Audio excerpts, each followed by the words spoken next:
বাংলাদেশে একটা পলাশী হয়েছে।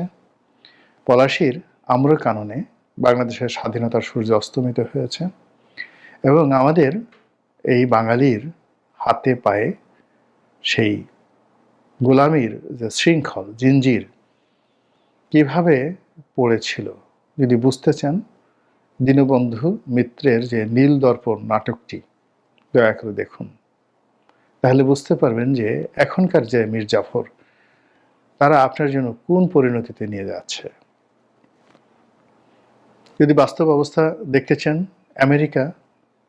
ফ্রান্স যে সকল দেশ নিজেদেরকে সভ্য দাবি করে, তাদের অত্যাচারে এখন বুর্কিনা ফাসোতে কি হচ্ছে, ইথিওপিয়াতে এই মুহূর্তে কি হচ্ছে, রুয়ান্ডাতে কি হয়েছে, গেলেই বুঝতে পারবেন। কাজে এখন এই যে বাংলাদেশে যে নতুন মীর জাফর তৈরি হয়ে গেছে, নতুন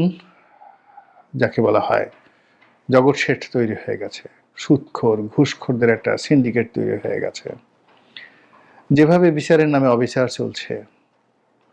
যেভাবে সুশাসনের নামে কুশাসন চলছে, যেভাবে মানুষের জীবন জীবিকা ইজ্জত মান সম্মান আব্রু নিয়ে টানাটানি হচ্ছে, যেভাবে স্বাধীনতা এবং সার্বভৌমত্ব বিক্রি করার জন্য, বিকিয়ে দেওয়ার জন্য, জলাঞ্জলি দেওয়ার জন্য মানুষের মধ্যে